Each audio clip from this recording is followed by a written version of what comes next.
أما بعد فإن أصدق الكلام كلام الله وأحسن الهدي هدي محمد صلى الله تعالى عليه وسلم وشر الأمور محدثاتها وكل محدثة بدعة وكل بدعة ضلالة وكل ضلالة في النار. من يطع الله ورسوله فقد رشد واهتدى ومن يعص الله ورسوله فقد ضل وغوى. اللهم صل على محمد وعلى آل محمد كما صليت على إبراهيم وعلى آل إبراهيم إنك حميد مجيد. اللهم بارك على محمد وعلى آل محمد كما باركت على إبراهيم وعلى آل إبراهيم إنك حميد مجيد. سبحانك لا علم لنا إلا ما علمتنا إنك أنت العليم الحكيم. رب اشرح لي صدري ويسر لي أمري واحلل عقدة من لساني يفقه قولي. أما بعد فأعوذ بالله من الشيطان الرجيم من همزه ونفخه ونفثه. بسم الله الرحمن الرحيم. قد أفلح من تزكى وذكر اسم ربه فصلى بل تؤثرون الحياة الدنيا والآخرة خير وأبقى إن هذا لفي الصحف الأولى صحف إبراهيم وموسى.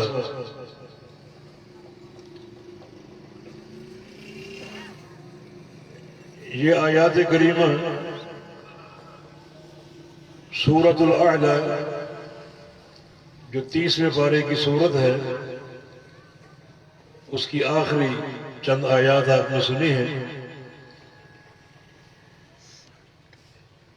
ان آیات میں 3 چیزیں بیان ہوئی ہیں. پہلی چیز یہ ہے کہ دنیا اور آخرت کی کامیابی کے لیے اللہ تعالی نے 3 اصول بیان کیے ہیں کہ جو شخص ان 3 اصولوں پر کاربند ہو جائے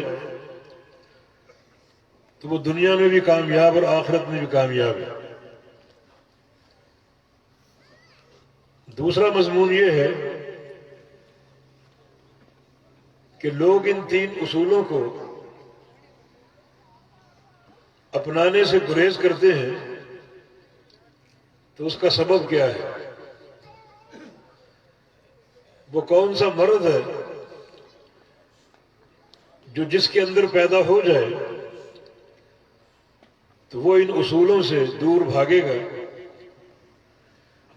اور تیسرا موضوع یہ ہے کہ اس مرض کا علاج کیا ہے. تو خلاصہ یہ ہے کہ کامیابی کے اصول، ان اصولوں کی راہ میں رکاوٹ اور اس رکاوٹ کا علاج. چنانچہ اللہ تعالی نے فرمایا قد افلح من تزکا وذکر اسم ربہ فصلی. یقیناً اور تحقیق وہ شخص کامیاب ہو گیا جو پاک صاف ہو گیا. وذکر اسم ربہ، اور جو اپنے رب کا ذکر کرتا رہا، اس کے ناموں کا ذکر کرتا رہا. فصلی، اور نماز قائم کرتا رہا. یہ اصول ثلاثہ، یہ 3 اصول جنہیں اللہ تعالی نے دونوں جہانوں کی کامیابی کے لیے ذکر فرمایا. انداز انتہائی تاکید کے ساتھ ہے. شروع میں قد، عربی قواعد میں یہ حرف تحقیق ہے، عربی گرامر میں یہ حرف تحقیق ہے. یہ استعمال کرتے ہیں یقین کا معنی پیدا کرنے کے لیے. جاء زید کا معنی زید آیا، اور اگر قد لگا دیں قد جاء زید تو معنی ہوگا یقیناً زید آیا۔ تو اس حرف کے استعمال سے کلام میں زور پیدا ہوتا ہے، پختگی پیدا ہوتی ہے، اور یقین اور تحقیق کا معنی آتا ہے۔ اللہ تعالیٰ کا ہر فرمان یقین پر قائم ہے، ذالک الکتاب لا ریب فیہ، مگر اللہ تعالیٰ بھی یہاں قد کا لفظ استعمال کر کے اپنے اس کلام کو اور پختہ، مضبوط اور یقینی بنا رہا ہے کہ تحقیق وہ شخص یقینی طور پر کامیاب ہے۔ افلح آگے، جس میں فلاح کا معنی کامیابی کا معنی۔ یہاں طلبہ بیٹھے ہیں، جانتے ہیں کہ افلح ماضی کا صیغہ ہے، جس کا معنی یقیناً وہ کامیاب ہو چکا۔ حالانکہ کامیابی اصل قیامت کے دن ہوگی، یعنی کامیابی کا تعلق زمانہ مستقبل سے ہے، مگر یہاں صیغہ زمانہ ماضی کا استعمال ہوا، یہ بھی یقین کا معنی دیتا ہے کہ وہ شخص کامیاب ہو چکا ہے۔ اس میں یقین کا معنی ہے۔ اگر آپ کہیں کہ کل میں فلاں کام کروں گا، مستقبل کا صیغہ، ہو سکتا ہے نہ کر پائیں، لیکن اگر آپ کہیں کہ کل میں نے فلاں کام کیا، وہ ہو چکا ہے، زمانہ ماضی، تو اس کام کے وقوع میں کوئی شک نہیں ہے، وہ یقینی طور پر ہو چکا ہے۔ اللہ رب العزت جس صیغے میں چاہے خبر دے، یقین ہی یقین ہے، مگر اس ذات باری تعالیٰ نے اپنے اس کلام میں اور پختگی، یقین اور تحقیق پیدا کرنے کے لیے ماضی کا صیغہ استعمال کیا کہ وہ شخص کامیاب ہو چکا ہے۔ اب ایک سوال یہ ہے کہ کامیابی کیا ہے؟ آپ کامیابی کسے سمجھتے ہیں؟ اور قرآن حکیم کسے کامیابی قرار دیتا ہے؟ ہمارے نزدیک دنیا کی ترقی کامیابی ہے، ایک بڑا بینک بیلنس ہو یہ کامیابی ہے، اور ہم کئی مربع زمین کے مالک بن جائیں یہ کامیابی ہے، ہمارے باغات ہوں اور فصلیں شاداب ہوں یہ کامیابی ہے۔ کچھ لوگ سمجھتے ہیں کہ امریکہ کا ویزا مل جائے یہ کامیابی ہے، کچھ لوگوں کی تقویت یہ ہے کہ ہمیں اسمبلی کی سیٹ مل جائے یہ کامیابی ہے، کچھ کی دوڑ دھوپ یہ ہے ہمیں وزارت مل جائے یا ملک کی صدارت مل جائے یہ کامیابی ہے۔ لیکن قرآن حکیم نے ان میں سے کسی چیز کو کامیابی قرار نہیں دیا۔ قرآن کی اصطلاح میں کامیابی کیا ہے؟ فرمایا کہ فمن زحزح عن النار ادخل الجنت فقد فاز۔ ہماری فہرست میں کامیاب وہ ہے جس کو جہنم سے بچا لیا جائے اور جنت کا داخلہ عطا فرما دیا جائے، یہ حقیقی کامیابی ہے۔ دنیا کی یہ کامیابیاں قرآن کی نگاہ میں کوئی حیثیت نہیں رکھتی کہ دنیا کے خزانے مل جائیں، دنیا کی دولتیں مل جائیں۔ نبی علیہ السلام کی حدیث ہے لو کانت الدنیا تعدل عند اللہ جناح بعوضہ ما سقا کافر شربۃ من ماء۔ اگر یہ پوری دنیا مشرق سے مغرب تک، شمال سے جنوب تک اللہ کے نزدیک ایک مچھر کے پر کے برابر ہوتی تو اللہ تعالیٰ کسی کافر کو، مشرک کو، کسی بے ایمان کو ایک گھونٹ پانی کا نہ دیتا۔ اگر دنیا کی قدر و قیمت اتنی بھی ہوتی ایک مچھر کے پر جیسے، تو کسی کافر کو ایک دانہ اناج کا نہ ملتا، پانی کا ایک گھونٹ نہ ملتا۔ مگر یہ دنیا اللہ کے نزدیک بالکل بے قدری چیز ہے، کوئی اس کی حیثیت نہیں ہے۔ اللہ تعالیٰ سب کو دے رہا ہے، تو یہ کوئی کامیابی نہیں کہ ہم دنیا کی زندگی کے لیے ترقی کریں، ہماری تگ و دو کا محور دنیا ہو اور صرف دنیا ہو کر رہ جائے۔ اس کو قرآن نے کامیابی نہیں مانا، بلکہ وہ جہنم کی آگ، ان اجسامکم علی النار لا تقوی، کہ تمہاری چمڑی جہنم کی آگ کو برداشت نہیں کر سکتی۔ نارکم ہذہ جزء من 70 جزءا من نار جہنم، تمہاری دنیا کی آگ بہت گرم ہے، مگر جہنم کی آگ اس سے 70 گنا زیادہ گرم ہے۔ جب دنیا کی آگ ناقابل برداشت ہے تو جہنم کی آگ کیسے برداشت کرو گے؟ فرمایا کہ اشتقت النار الى ربها فقالت یا رب اکل بعدی بعدا، جہنم نے خود اللہ کے دربار میں شکوہ پیش کیا، جہنم شکایت کر رہی کہ یا اللہ تو نے میرے اندر اتنی تیزی بھر دی ہے، اتنی شدت اور حدت اور تمازت پیدا کر دی ہے کہ میری آگ مجھے کھائی جا رہی ہے، یہ شدید عذاب کیسے برداشت کرو گے؟ تو آؤ سنو کامیابی کیا ہے۔ من زحزح عن النار، جو اس جہنم سے بچا لیا جائے، ادخل الجنہ، اور جنت میں داخل کر دیا جائے، فقد فاز، وہ کامیاب ہے۔ وہ جنت جس کے بارے میں رسول اللہ صلی اللہ علیہ وسلم کی حدیث ہے، لموضع صوت فی الجنہ خیر من الدنیا وما فیہا، کہ جنت کی ایک بالش جگہ پوری دنیا سے قیمتی، ایک فٹ جنت کا ٹکڑا پوری دنیا سے قیمتی ہے۔ دنیا کی دولتوں سے، دنیا کی ثروتوں سے، دنیا میں بڑے خزانے ہیں، سب سے قیمتی جنت کی ایک بالشت کے برابر ٹکڑا ہے۔ تو یہ کامیابی ہے جس کو اللہ تعالیٰ جنت کی وراثت دے دے، جنت الفردوس کا وارث بنا دے، وہ حقیقی کامیاب ہے۔ تو یہ قرآن کی اصطلاح میں یہ کامیابی ہے۔ اور اللہ رب العزت یہاں پر کامیابی کے اصول بیان کر رہا ہے کہ حقیقی کامیاب کون ہے، جہنم سے بچاؤ کس کو حاصل ہوگا، جنت کا داخلہ کسے ملے گا۔ یہ 3 اصول ہیں، من تزکا اور ذکر اسم ربہ اور صلی، یہ 3 اصول ہیں۔ پہلا اصول کیا ہے؟ من تزکا، جو پاک ہو گیا، کس چیز سے پاک ہو؟ ہر میل کچیل سے۔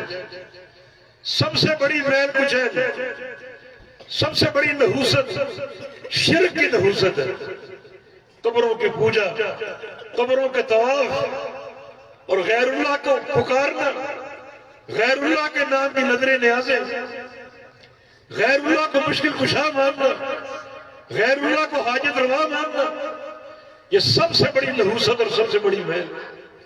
تو من تزکا، جو پاک ہو جائے ان ساری نحوستوں سے، شرک سے پاک ہو جائے، غیر اللہ کی عبادت سے پاک ہو جائے اور پکی اور سچی توحید پر قائم ہو جائے کہ عبادت کے لائق اللہ ہے، سجدہ صرف ایک اللہ کے لیے ہے، قربانی نظر و نیاز اللہ کے لیے ہے، اس عقیدے پر جم جائے بڑے ٹھوس طریقے سے کہ من تزکا، یہ پاک ہونا، صاف ہونا۔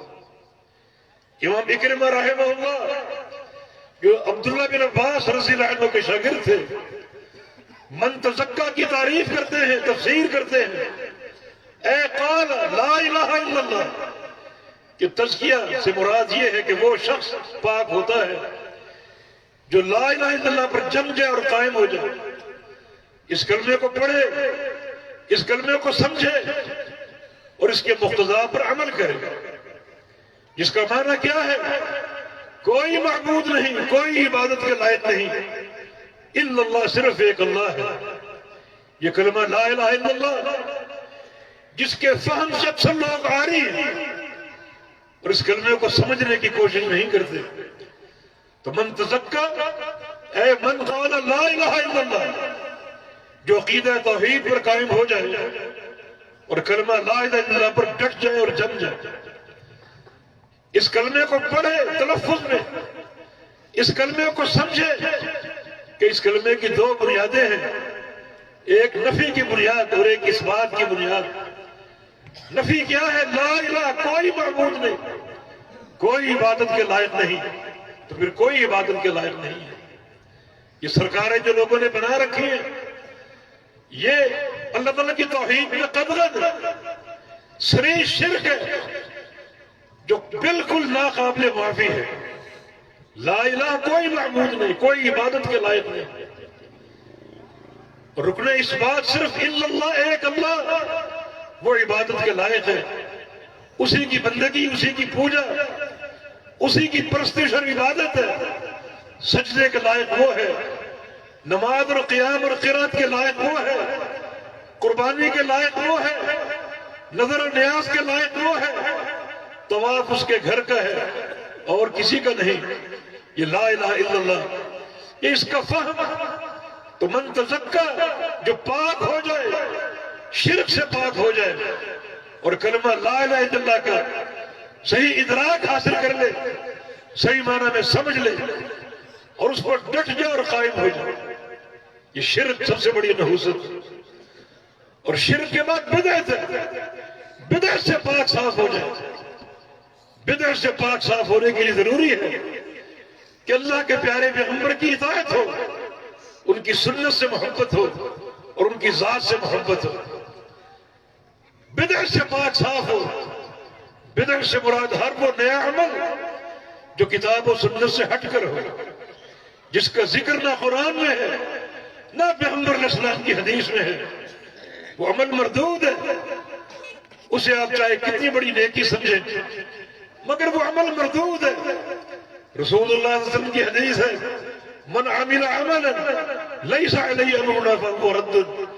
جو شخص ایسا عمل کرے جس عمل پر ہمارا ٹھپا نہ ہو، جس عمل پر ہماری مہر نہ ہو، جس عمل پر ہماری تصدیق نہ ہو، جس عمل کو ہماری مطابقت اور موافقت حاصل نہ ہو، تو وہ مردود ہے۔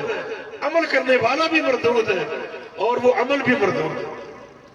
تو پاک صاف ہونے کے لیے ضروری ہے کہ بدعت سے پاک ہو، بدعت کا ارتکاب نہ کرے بلکہ ہر وہ عمل کرے جو اللہ کے پیارے حبیب نے کیا ہے، ہر وہ کام انجام دے جو محمد مصطفیٰ علیہ السلام کی سنت ہے۔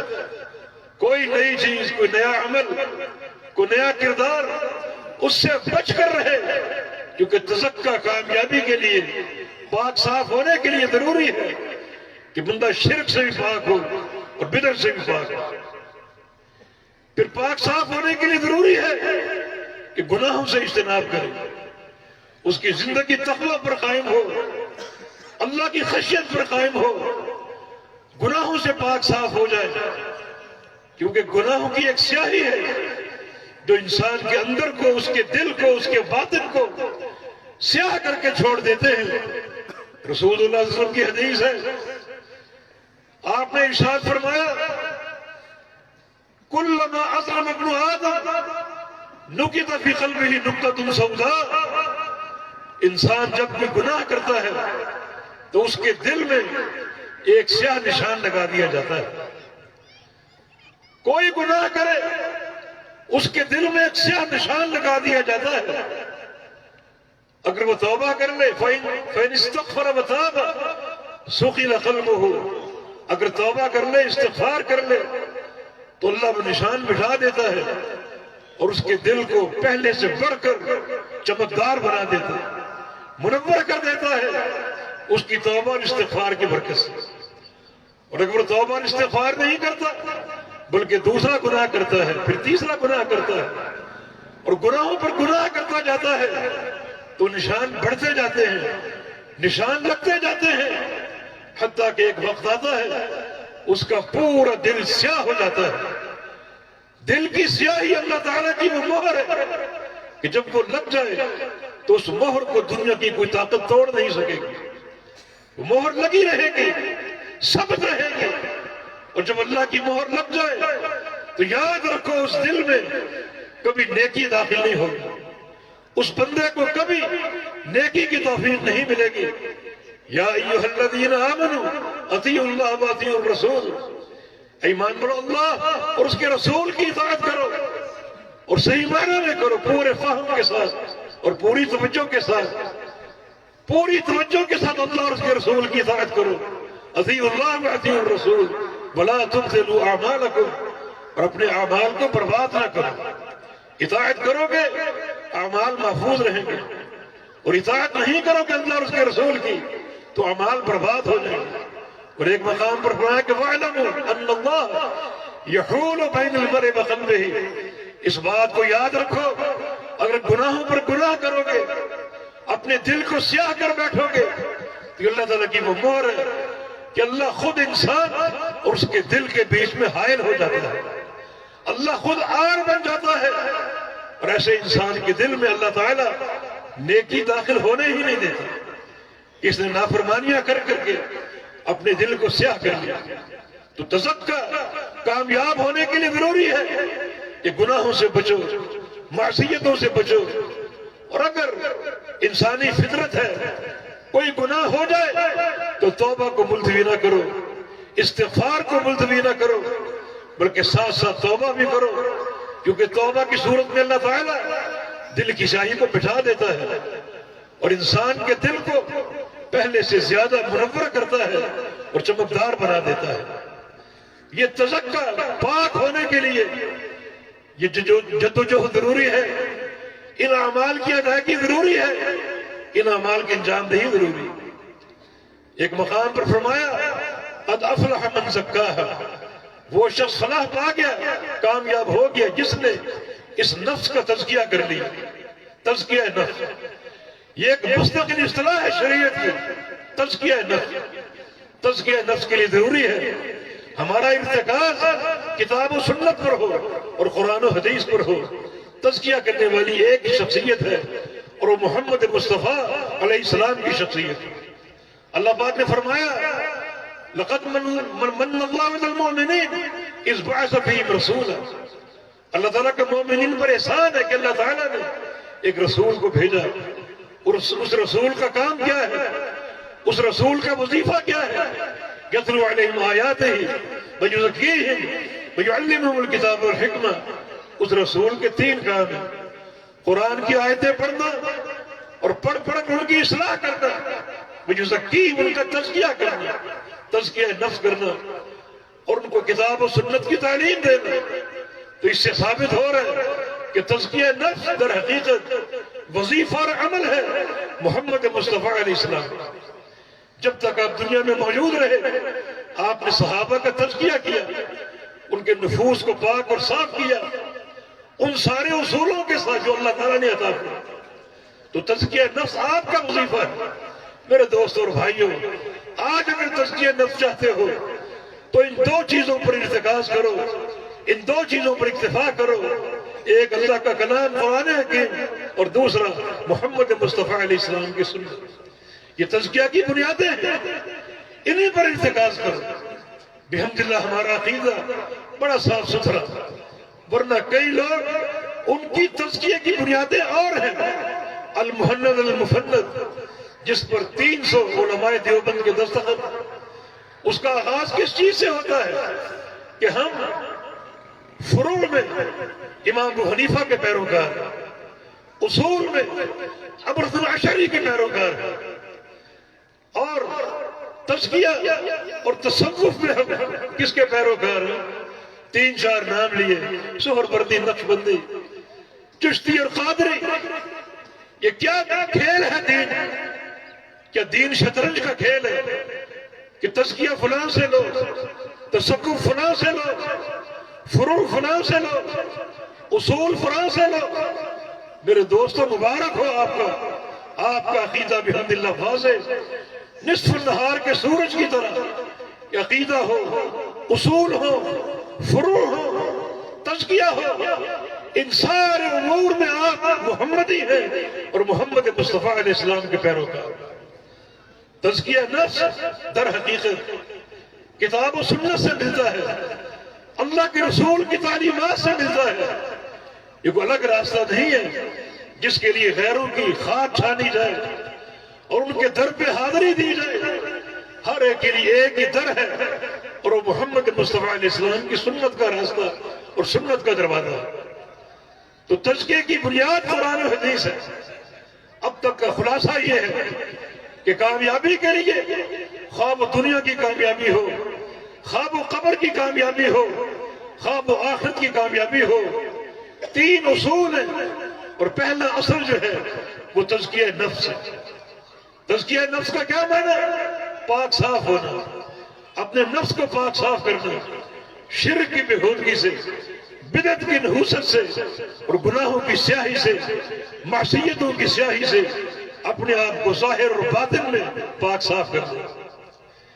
تزکیہ کا دوسرا معنی بھی ہے، اور وہ ہے دین پر عمل کر کے اپنے آپ کو سنوارنا، دین پر چل کر اپنی اصلاح کرنا، کیونکہ تزکیہ کی یہ دونوں معنی ہیں۔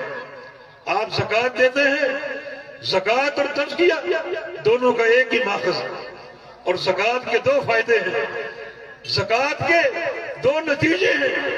ایک، زکوٰۃ دینے سے آپ کا مال پاک صاف ہو جائے، جب تک زکوٰۃ نہیں دو گے آپ کا مال ناپاک رہے گا، تو زکوٰۃ سے تزکیہ بنا ہے، زکوٰۃ دینے سے مال پاک صاف ہو جاتا ہے۔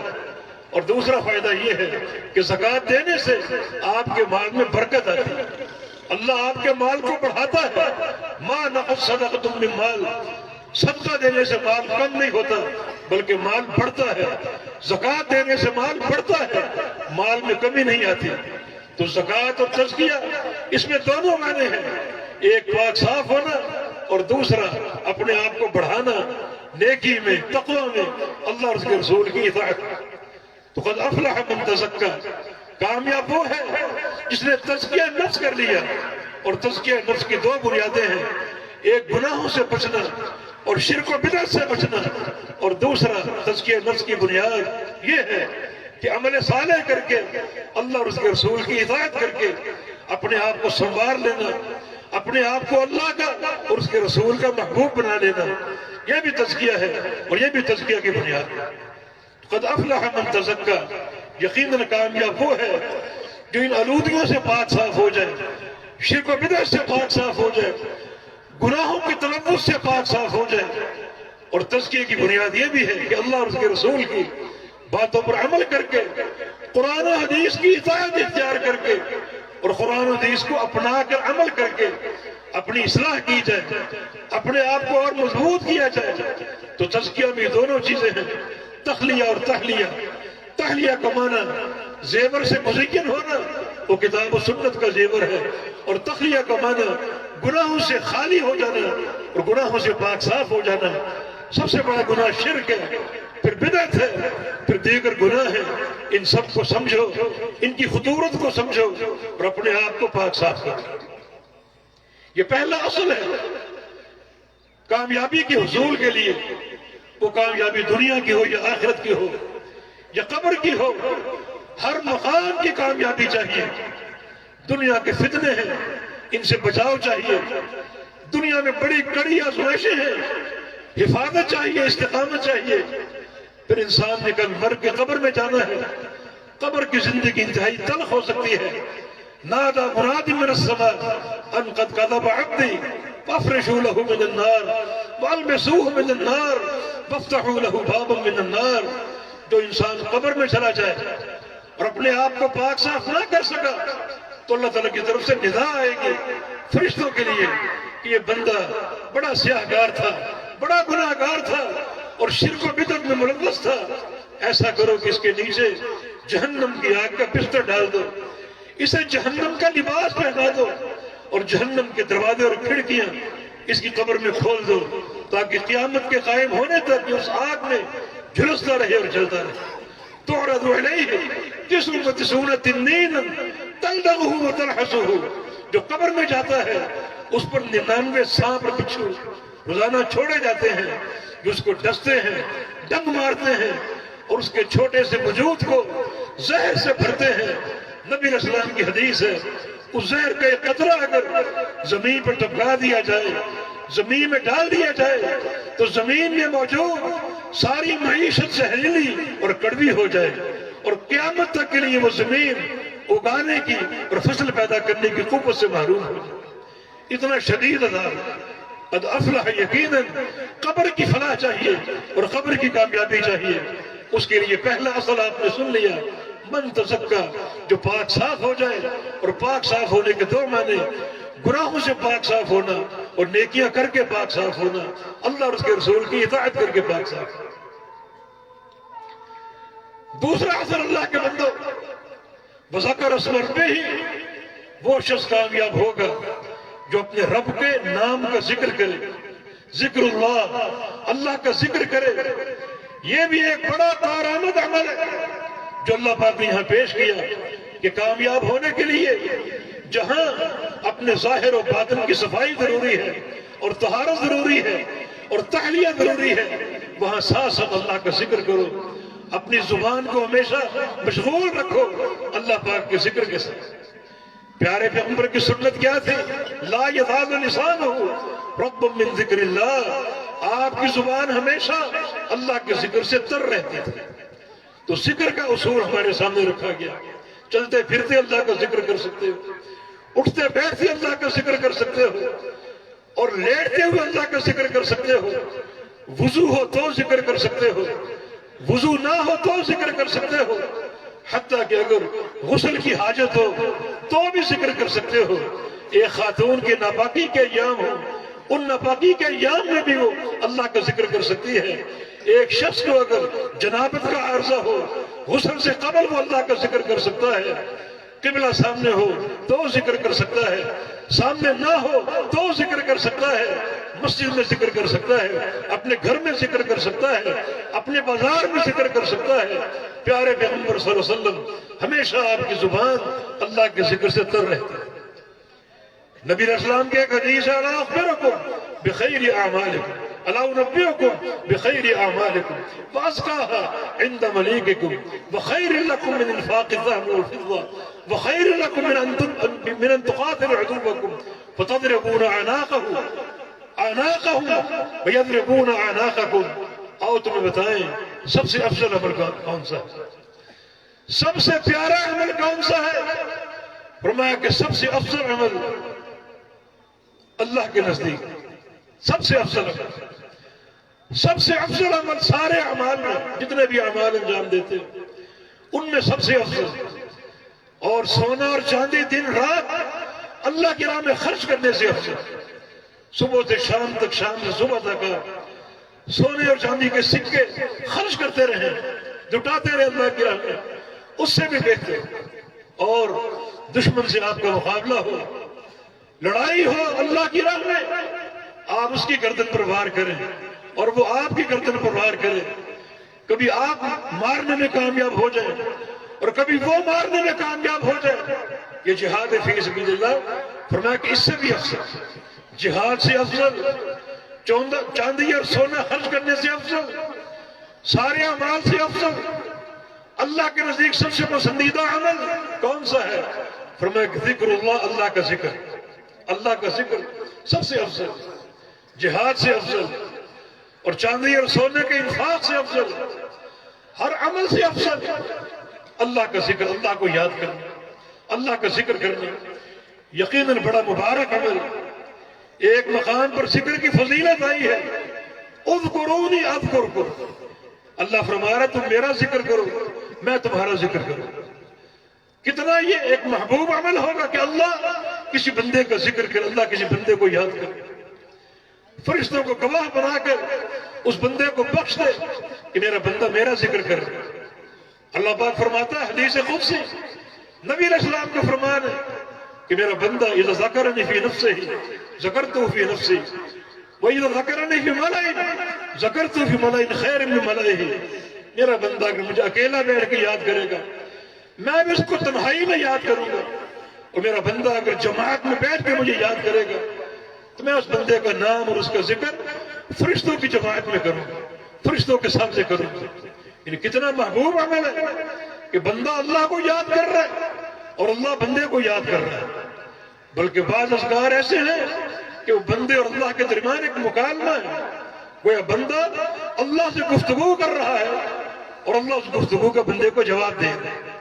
چنانچہ ایک صحیح حدیث میں رسول اللہ صلی اللہ علیہ وسلم کا فرمان جب بندہ سبحان اللہ کہتا ہے اللہ جواب دیتا ہے صدقت، میرے بندے تو سچا ہے۔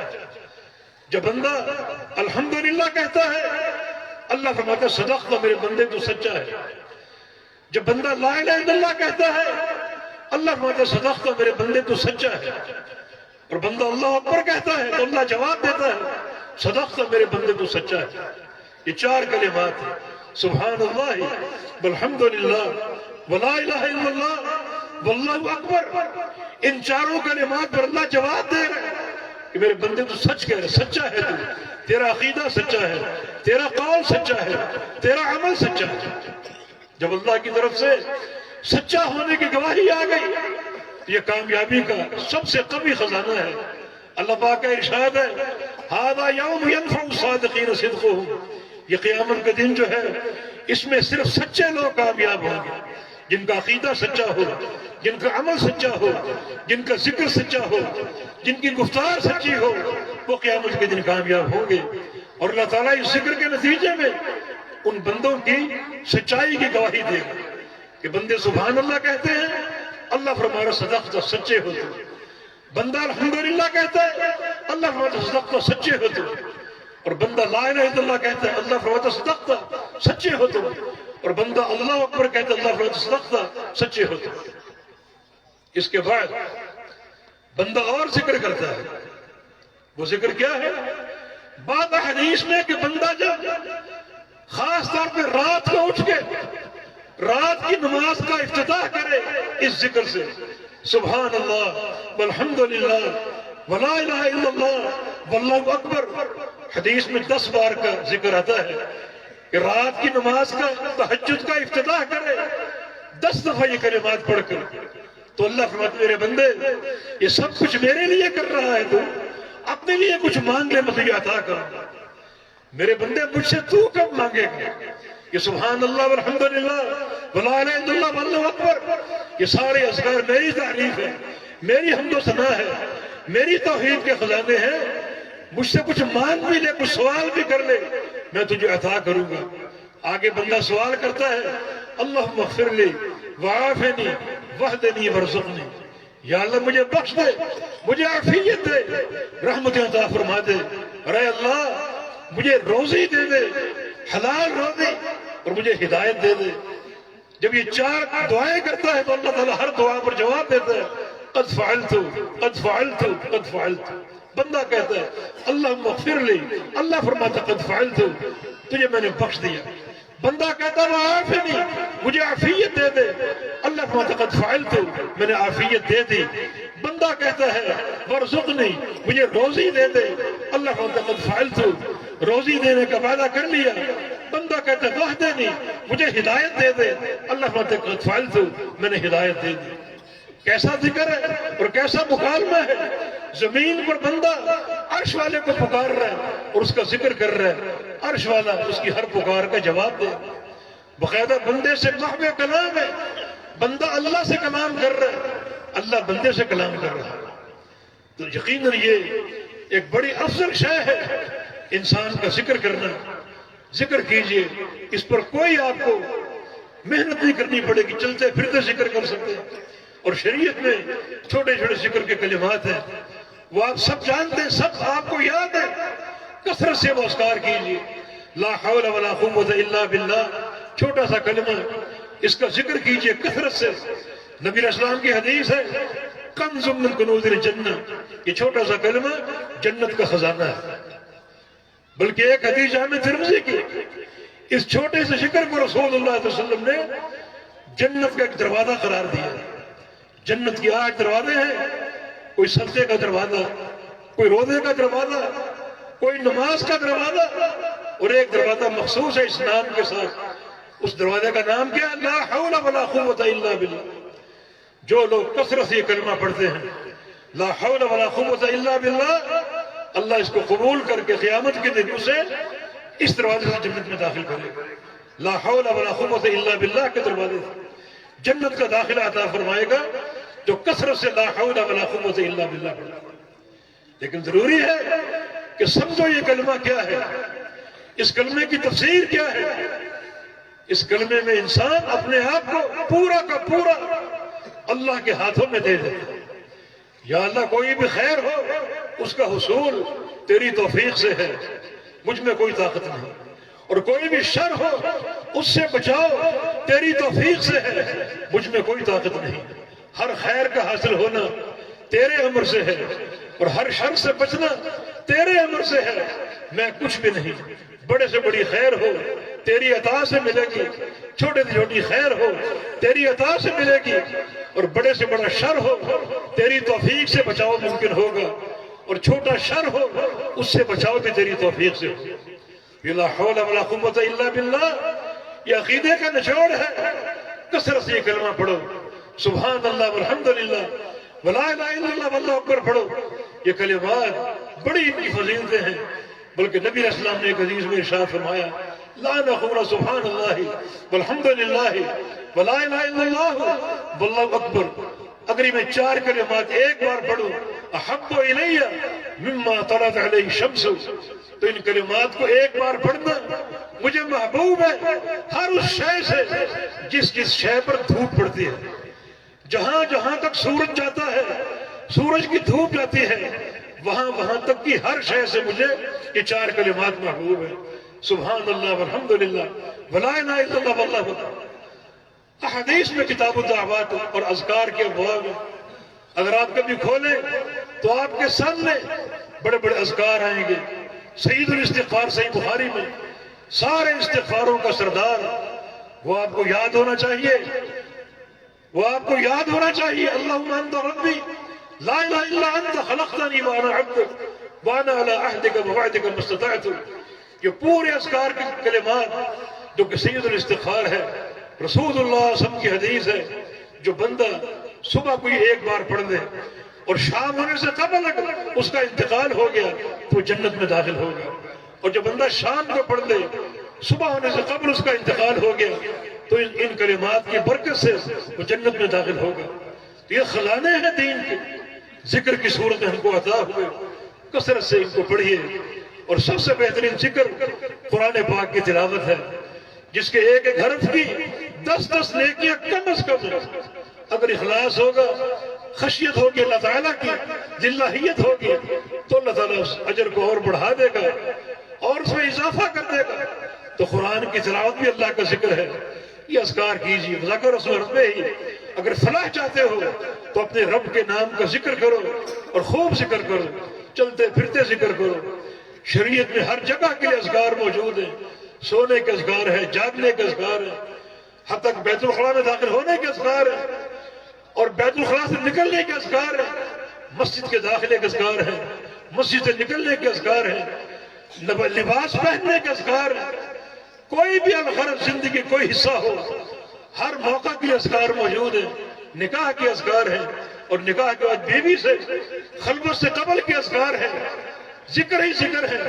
اگر ہم ان کو یاد کر لیں اور ان سے تعلق جوڑ دیں، یقیناً یہ بہت بڑی سعادت ہو اور یہ کامیابی کا اصول ہوگا۔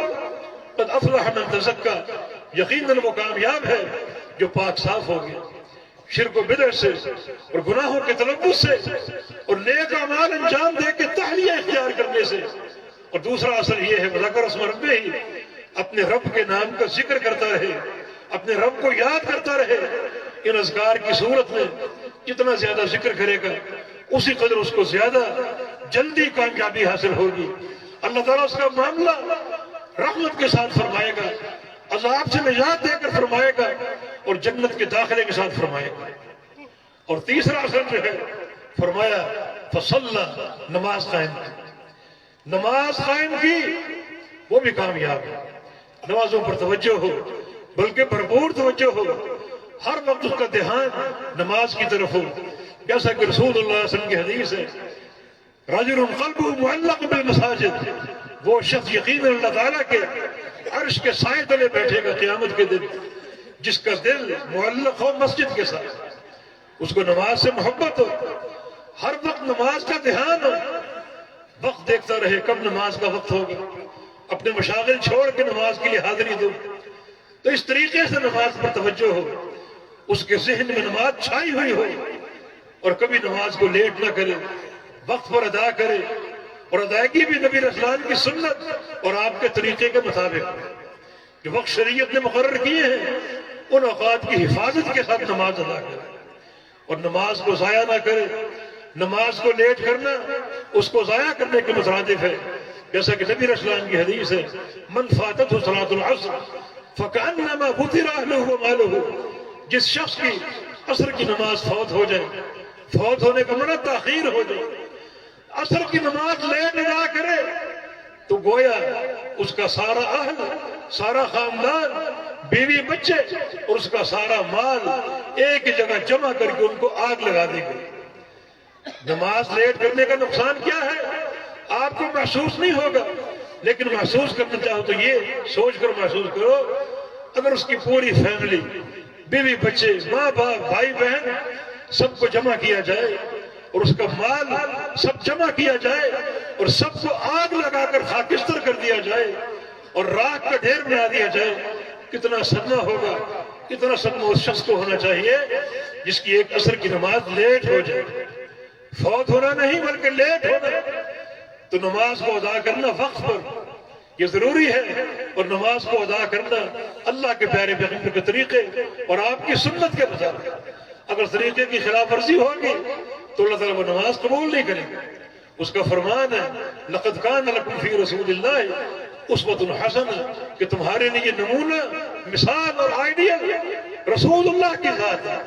ہر چیز میں ان کو نمونہ مانو، ان کو سیمپل مانو، اپنے لیے مثال مانو، اپنے لیے آئیڈیل مانو.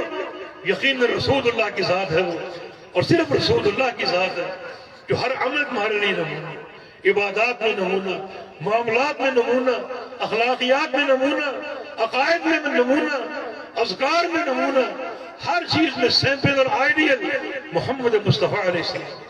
اگر آپ نماز پڑھیں مگر وہ نماز اس نمونے کے خلاف ہو، اللہ کے حبیب کے طریقے کے خلاف ہو، وہ نماز قابل قبول نہیں ہے. اگر آپ نماز پڑھیں یہ سوچ کر کہ جس طریقے سے پڑھ رہا ہوں اس طریقے سے باپ دادا پڑھا کرتے تھے، وہ نماز قابل قبول نہیں ہے.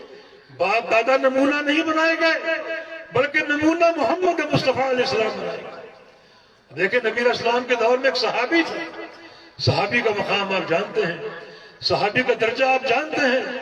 نبی علیہ السلام کا فرمان ہے کہ جن آنکھوں نے مجھے بحالت ایمان دیکھ لیا ان آنکھوں کو جہنم کی آگ نہیں چھوئی. ایک صحابی اللہ کے پیغمبر کے سامنے نماز پڑھ کے آپ سے ملنے آیا تو آپ نے کیا فرمایا؟ ارجع فصلی فإنک لم تصلی، جاؤ دوبارہ نماز پڑھو، یہ نماز نہیں ہوئی. حالانکہ وہ صحابی ہے، اللہ کے پیغمبر کے صحبت یافتہ. بھائیوں غور کیوں نہیں کرتے؟ اگر خلاف سنت نماز پڑھنے پر صحابی کی نماز قابل قبول نہیں ہے تو میں اور آپ کس بات کی بولیں؟ کہ اللہ تعالیٰ کے ہم زیادہ لاڈلے ہیں، اللہ تعالیٰ کے ہم زیادہ محبوب ہیں کہ جیسے چاہو نماز پڑھتے اور اللہ قبول کر لے گا؟ ہرگز نہیں. صرف ایک ہی نماز قابل قبول ہے اور وہ اس طریقے سے جو طریقہ محمد مصطفیٰ علیہ السلام کا طریقہ ہے، جو طریقہ محمد عربی صلی اللہ علیہ وسلم کا طریقہ ہے.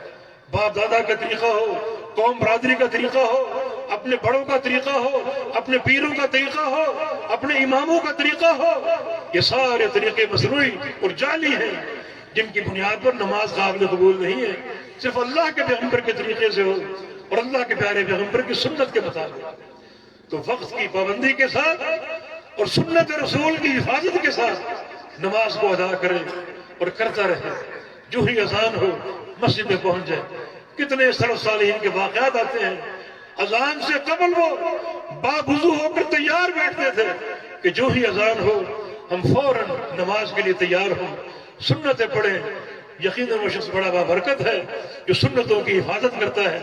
نبی علیہ السلام کی حدیث ہے دن رات میں 12 سنتیں ہیں، 4 اور 2 ظہر کی، 4 قبل اور 2 بعد کی، 2 مغرب کے بعد، 2 فجر سے پہلے اور 2 عشاء کے بعد، 12 رکعات ہیں.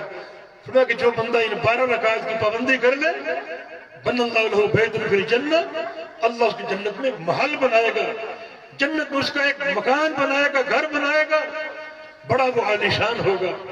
سنتوں کی حفاظت ہو، اللہ کے پیارے پیغمبر کے طریقے اور آپ کے مبارک عمل کی حفاظت ہو اور آپ کے بیان کردہ اوقات کی حفاظت ہو. فصلی اس طریقے سے نماز ادا کرے. یہ 3 اصول ہو گئے.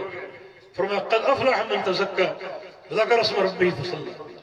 یقین مشخص کامیاب ہو چکا ہے جو اپنے تزکیہ کر لے، اپنے ظاہر و باطن کو پاک صاف کر لے.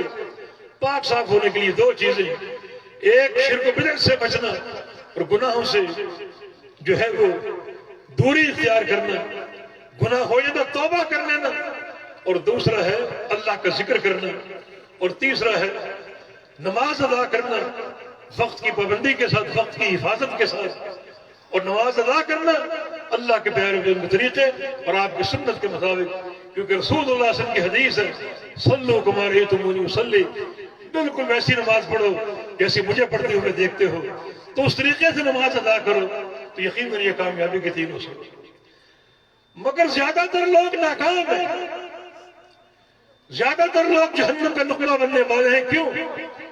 نبی علیہ السلام کی حدیث ہے قیامت کے دن اللہ تعالیٰ آدم علیہ السلام سے کہے گا آدم ابعث بعث النار، جہنم کے قافلے تیار کرو، جہنم کے گروہ تیار کرو.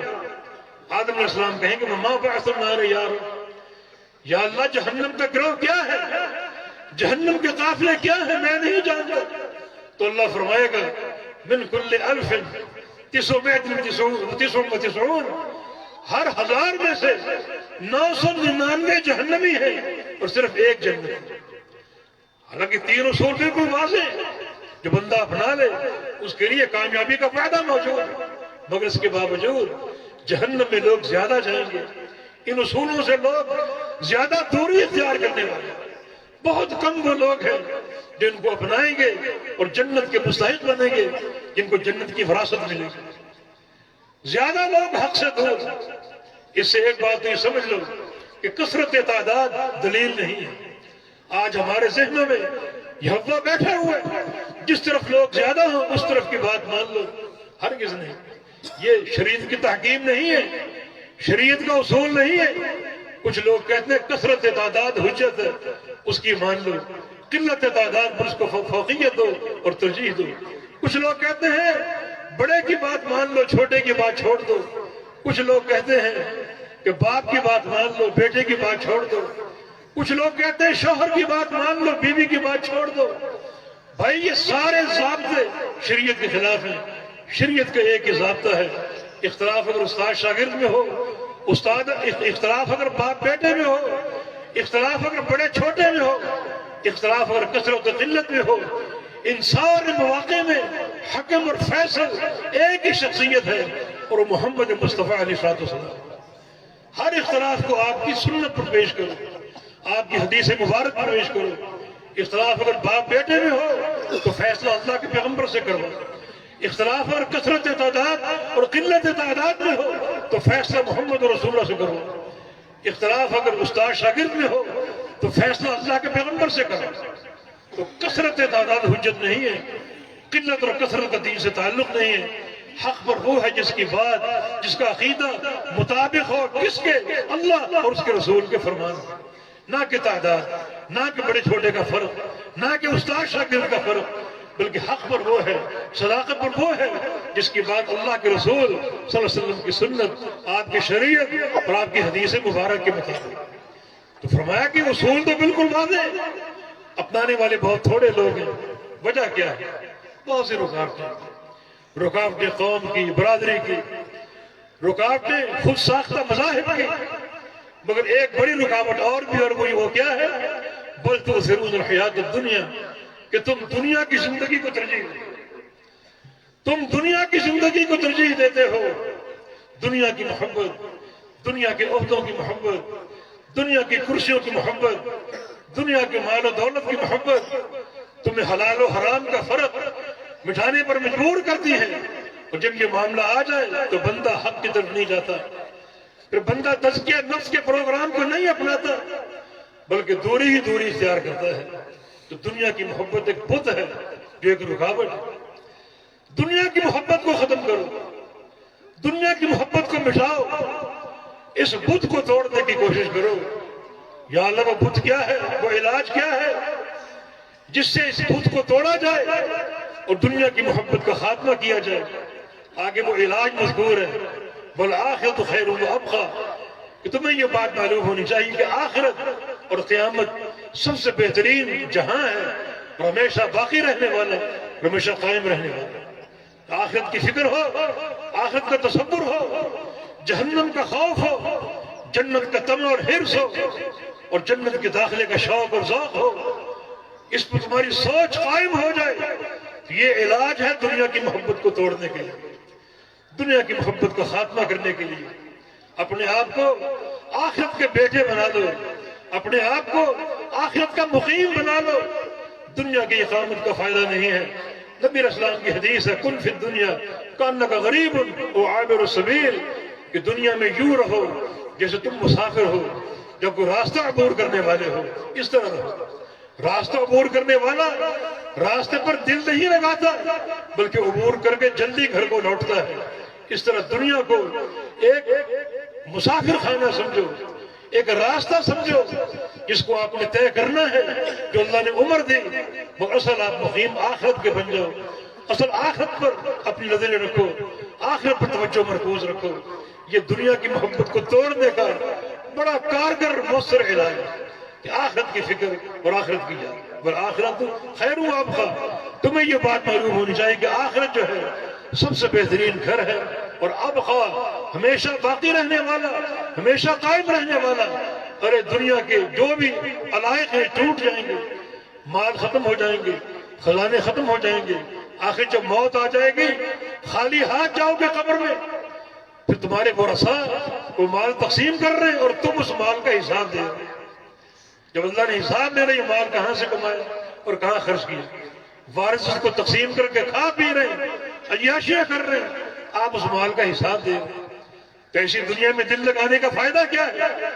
تو دنیا کی نفرت اپنے دل میں بٹھاؤ، تعلق ہو واجبی تعلق، جو آپ کی اس معیشت کو جو ہے وہ کامیابی سے گزار دے، مگر اصل آپ آخرت کے مقیم بن جائیں۔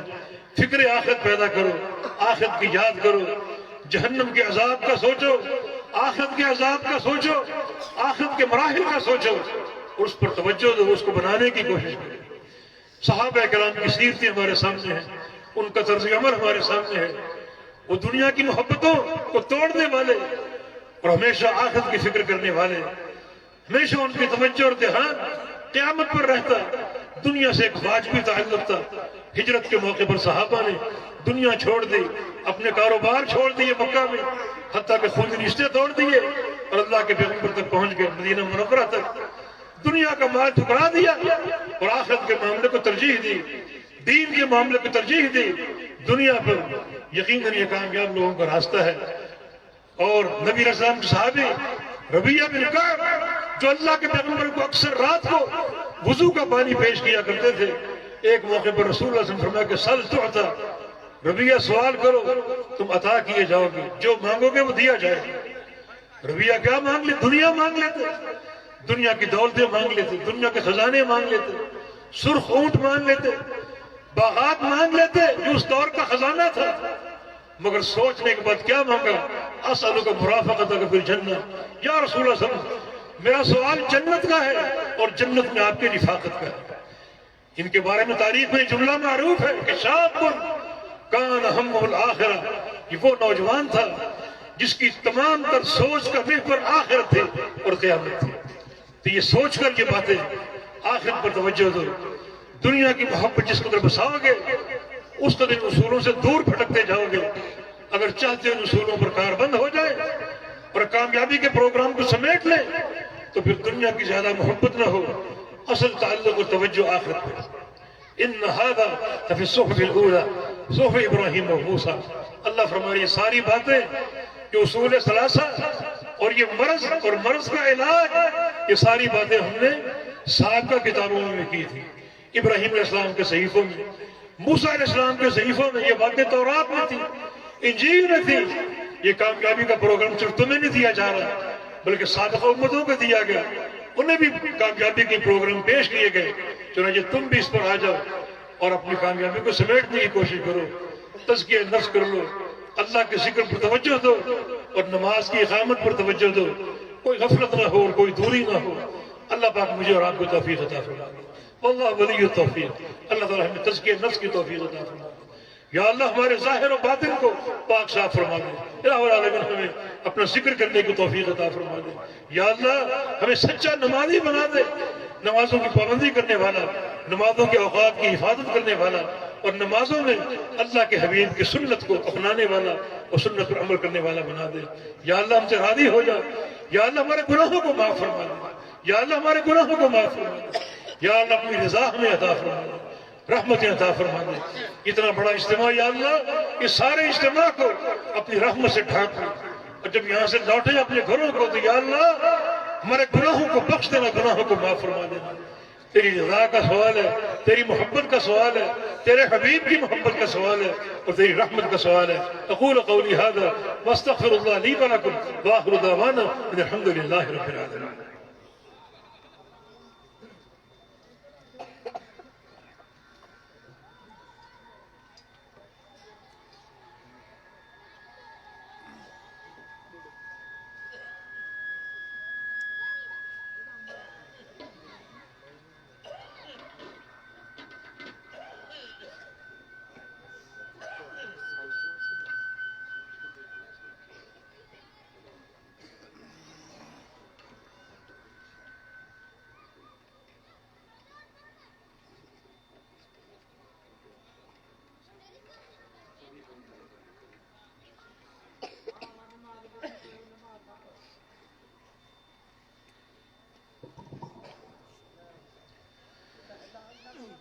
الحمدللہ والصلاة والسلام علی رسول اللہ وبعد. میں دل کی گہرائیوں سے شکریہ ادا کرتا ہوں اور جزائے خیر کی دعا کرتا ہوں اپنے عزیز القدر بھائی پروفیسر محمد جمن حافظ اللہ کے لیے، نائب ناظم اعلیٰ جمعیت اہل حدیث سندھ، جنہوں نے مجھ ناچیز کو دعوت دی اس خطبہ جمعہ کے لیے، اور مجھے ایک موقع دیا کہ اس ایک ہی مجلس میں آپ سب کی زیارت ہو جائے اللہ کی رضا کا. یہاں آنا کسی دنیا کی خاطر نہیں ہے. اللہ تعالیٰ دنیا کی ریاکاری سے بچائے اور دنیا کی محبت سے بچائے. یہاں آنا صرف اللہ کی رضا کے لیے، آپ کو دیکھنا، آپ سے ملنا صرف اللہ کی رضا کے لیے. اللہ تعالیٰ ہماری اس نیت کا ہم کو ثمر عطا فرما دے، اس کا اجر عطا فرما دے. اللہ کی رضا کے لیے ملنا جلنا، اللہ کی رضا کے لیے دوسرے کو دیکھنا، اللہ کی رضا کے لیے مل بیٹھنا، یہ ساری چیزیں وہ ہیں جن کے نتیجے میں اللہ کی محبت حاصل ہوتی ہے. ایک حدیث قدسی میں نبی علیہ السلام کا ارشاد ہے کہ اللہ نے فرمایا حقت محبتی المتحابین فیہ، میری محبت ان بندوں کے لیے فرض ہو جاتی ہے جو میری خاطر محبت کرتے ہیں. حقت محبتی المتظاہرین فیہ، اللہ فرما رہا ہے کہ میری محبت ان بندوں کے لیے فرض ہو جاتی ہے جو میری خاطر ایک دوسرے کی زیارت کرتے ہیں. اور حقت محبت المتجالسین فیہ، کہ میری محبت ان بندوں کے لیے فرض ہو جاتی ہے جو میری خاطر مل بیٹھتے ہیں. تو یہ یہاں مل بیٹھنا اور یہاں ایک دوسرے کی زیارت کرنا سب اللہ کی رضا کے لیے. اللہ تعالیٰ قیامت کے دن ہمارا یہ ملنا، یہ زیارتیں کرنا قبول فرما رہا ہے. اس قبولیت کا معنی کیا ہے؟ جب قیامت قائم ہوگی اور سارے اولین و آخرین جمع ہو جائیں گے تو اللہ تعالیٰ ایک اعلان فرمائے گا، ایک ندا فرمائے گا. اور وہ اعلان کیا ہوگا؟ این المتحابون بھی، وہ لوگ کہیں جو میری خاطر محبتیں کرتے تھے، میری خاطر ملتے جلتے تھے، میری خاطر زیارتیں کرتے تھے، وہ کہاں ہیں؟ سارے لوگ کھڑے ہوں گے، اللہ ان کو کھڑا ہونے کی توفیق دے گا اور اللہ ان کو دو اعزاز میدان محشر میں عطا فرمائے گا. ایک یہ کہ لہم منابر من نور، ان کے لیے نور کے منبر تیار ہوں گے، اللہ ان کو بٹھائے گا نور کے منبر. جہاں لوگ تنگ مقام پر کھڑے ہوں گے قیامت کے دن، وہاں یہ خوش نصیب لوگ نور کے منبر پر بیٹھیں گے. یعبدہم النبیون والصدیقون والشہداء، اس قدر اللہ کے قریب ہوں گے کہ ان کو دیکھ کر انبیاء، صدیقین اور شہداء رشک کریں. حالانکہ انبیاء کو ان سے زیادہ قرب حاصل ہوگا مگر ان کا قرب بھی قابل رشک ہوگا. یہ کون لوگ ہیں کہ دنیا میں اللہ کی خاطر محبتیں کرتے تھے، اللہ کی خاطر ملتے جلتے تھے، اللہ کی خاطر ایک دوسرے کو دیکھتے تھے اور اللہ کی خاطر مل بیٹھتے تھے. اور دوسرا اعزاز کیا ہے؟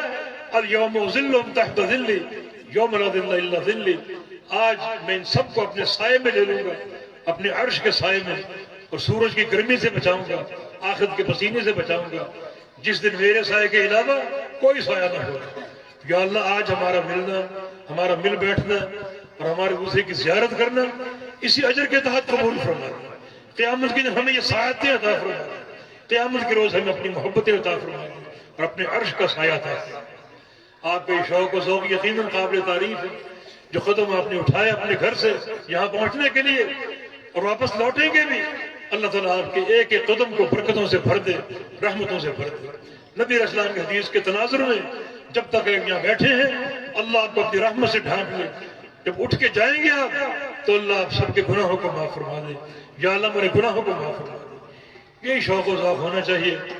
ہماری کانفرنس، سالانہ کانفرنس جمعیت سندھ کی، وہ بھی قریب آتی جا رہی ہے، انشاءاللہ ماہ مارچ میں وہ کانفرنس منعقد ہوگی۔ یہ مہینہ اپنے ذہن میں رکھیں اور جلد ہی تاریخ کا اعلان کر دیا جائے گا۔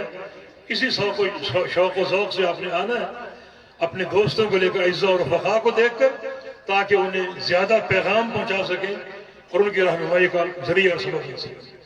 آج بہت سے دوستوں نے ایک اپیل کی ہے اپنے مریضوں کے لیے دعائے شفا کی۔ جن جن دوستوں نے کہا اور جن جن دوستوں نے اپیل بھیجی، اللہ ان کے تمام مریضوں کو صحت کاملہ عاجلہ اور دائمہ عطا فرمائے۔ اللہ ہر مرض سے شفا عطا فرمائے۔ یا اللہ جو ہمارے بیمار بھائی اور بہنیں ہیں سب کو صحت عطا فرما دے، جو بچے مریض ہیں سب کو صحت عطا فرما دے اور سب کو عافیت عطا فرما دے اور سب کو صحت دائمہ اور صحت کاملہ اور عاجلہ عطا فرما دے۔ اللہ ہر مریض کو شفا دے دے، خاص طور پہ یہ وائرس دو پھیلے ہوئے، ایک ڈینگی مرض کا اور ایک کورونا کا، یا اللہ ہمارے ملک کو، ہمارے اس علاقے کو ان تمام وائرسوں سے پاک کر دے، کورونا سے پاک کر دے، ڈینگی کے مرض سے پاک کر دے، ہم سب کو عافیت کی زندگی عطا فرما۔ ان الحمد للہ نحمده ونستعینه ونستغفره ونعوذ باللہ من شرور انفسنا وسیئات اعمالنا من يهده الله فلا مضل له ومن يضلل فلا هادي له واشهد ان لا اله الا الله